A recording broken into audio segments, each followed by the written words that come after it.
Hey, good morning from Urbana, Ohio. Jim Bob White here. We're going to do a little explanation, a little walk around of the O-1 L-19 Birddog. Everybody calls it a Birddog. It's a Cessna essentially. It was manufactured in Kansas. They had a contest to see if they could come up with a short field takeoff and landing aircraft. Cessna won the war. Actually, not the war, but they won the fight for the rights to get it. They built, I think, around 17 or 1800 of them in the United States. I think there's about 120 flying right now. It was built for a mission, and it was a forward air control. They called them FACs. And the FACs flew an assigned territory, and say it'd be like a county type area. And they got to the point where they could see if the leaves had changed color. They had that on the back of their hand, and they were checking, and they were flying at a treetop level. And they were flying to see if any movements, any enemy that's approaching, down pilots. They would go for the down pilots. Once they would either see the enemy, and they'd call in the fast movers, the jets, the strikes.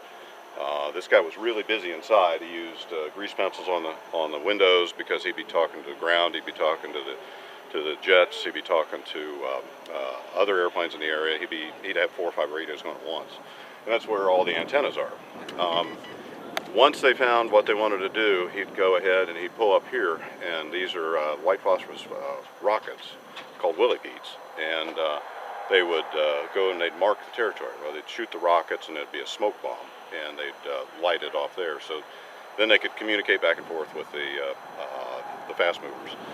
And or if it was the rescue helicopters coming in for the pilots, or if the enemy movements. But then he'd say, okay, hit my smoke. That was his famous saying back there. Or maybe one click off my smoke to the north, or whatever. So then he'd stay and he'd circle, the area and watch for assessment, battle damage, and see if we got him knocked out.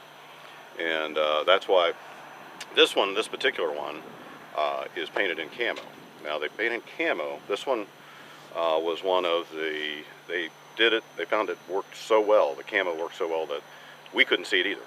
So that wasn't really good when you're out there flying around with the jets that are trying to look for you. So what they did to alleviate that, most of them they painted back to the other colors, but they put orange on the top of the wings and on the back of the fuselage so they could see them. It's kind of cool looking. We like the camo. There was a story about a guy that got the Medal of Honor. He was going over his territory, and he saw some enemy encampment, a large enemy encampment in a I think a coffee bean plantation or whatever. And there was a small group of Marines that were approaching there, and he knew they'd be wiped out. Well, they had no communication with him, so he tried to get some gunships to come. They couldn't come. They were out of the way. He tried to get some strikes in. Everybody wasn't in the air, so he started flying over the enemy as they started to approach the Marines, and he started shooting the phosphorus rockets into the men, into the enemy. And he did that until he ran out of rockets. He carried an M16 rifle in the cockpit, so he put the window up and started shooting out the window and kept them moving back. Saved the Marines. The Marines then finally got the gunships to come in and help him, and he ended up getting shot and died on the way back to the care center. So quite a hero. I mean, all these guys were heroes. The guys were nuts that flew these things, because they just, I mean, like I said, they fly a treetop. And quick story, I flew a guy that flew, he said, I flew one once in Vietnam in the back seat, and he said, I was so nervous. He said, back then they had those Zippo lighters that go click, click, click, click, So he said, I was nervous, and I was in the back seat, and it was going click, click, click, click. The pilot turned around, he said, oh, Jesus. He said, don't do that. He said, so what it sounds like when a bullet comes up through your fuselage. So it was pretty cool stuff. Anyhow, this is a Cessna 213 horsepower engine, which is about, for the similar type airplane, civilian, would be about 160 horsepower. So they got a lot of horsepower. It's got flaps here that go to 60 degrees, which is pretty dramatic, because you can drop down real quick in some of these unimproved areas. It's got a real spring gear. It's real bouncy spring gear. This one is as a real good friend of mine is the chief of restoration at Wright-Patterson Air Force Museum. When we brought it in from Texas, they looked at it. He came out and he says, finally, a warbird looks like a warbird. It's flat paint, just like it was. It had a little oil underneath it. He said that's perfect. He loved it. So a lot of visibility. Let's walk around here. And this particular aircraft, they sold France 100 of them, and this one went to France. And what history found, it did go to the Vietnam area of Indonesia until France decided that when they went away to win a war. It took us a little longer to figure that out. So we got it back and painted it up this way. And our little nose art is, you know, Heidi Ho, Ho Chi Minh, and, you know, wants to hide from this aircraft, those guys, because this aircraft spots them, and then they bring the fast movers in and shoot them. A lot of interesting. It's a really comfortable aircraft to fly. It's got tandem seating. It's really, this is pretty, other than the little GPS that I've got there, this is really pretty original. This is about what she'd look like in the era. It's batteries between your legs up front. Got plenty of room in the back. They would fly with a rear seater that would also be an observer. A lot of times they were the South Vietnamese because they knew the territory better, and they would fly with them, and they'd know where they were easier than somebody like me that just came over from Urbana, Ohio, and say, well, welcome to Vietnam. But the guys that flew these things were fantastic. They were heroes. It's like here are some of the static. The static operates, you know, so some of the instruments on the panel. So you got to keep this clean so we can keep that. It's got, you know, where we can go ahead and lift it around and move the aircraft around this way.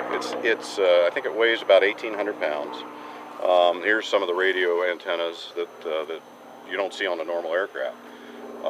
This was the aircraft's number in Vietnam, when it was produced. This one was produced in 1957, and that was the last run. So this is, everybody likes this year because it's just it's got the upgraded landing gear, and it's just a nice setup. It's as you can see up on top now, you can see the visibility that you get. Because you're looking everywhere. You're looking at the ground. You're looking at the guys up above. You're looking for the jets that are running around trying to bomb the other guy, and you're just trying to stay out of his way a lot. Up on top, you'll see there's 4 eyelets up there. That's so that the Chinooks could sling load it and move it if it was damaged, or if they wanted to move it from one spot to another spot, they could come in and hook on, and they'd helicopter it to another location. It's a pretty basic airplane. It's just got a fixed propeller. In other words, it's got a degree setting, and that's it. It doesn't change. Some of the other aircraft, like the O-2s, the later models, they had a propeller that would change direction, well, not direction, but change pitch, so that you could grab a little more air and go a little faster. But this was meant to just loiter around and look for the enemy. This one, it goes about 110 miles an hour with the rockets and stuff on it, and it burns about 9 gallons an hour. So we always figure about 10 gallons an hour.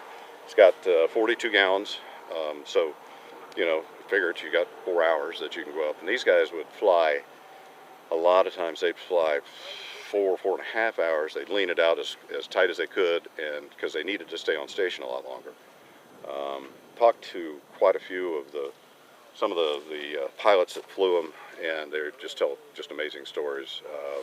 You know, a lot of guys got shot down. The forward air control pilots, the FACs, if they got shot down, the North Vietnamese were not very kind to them, because they were the ones that were finding them, and they killed just virtually all of them, even if they survived the crash. The Vietnamese, they weren't very kind. This was one pilot he came in, he saw the airplane, he said, I used to fly one of those, and he's just about 30 miles from here, great guy, and he still flies, he's still a pilot. But yeah, that's pretty much it. It's just kind of a neat airplane. We love to have it, and Mid-America Flight Museum, we're all together with them, so this is the other home of Mid-America Flight Museum.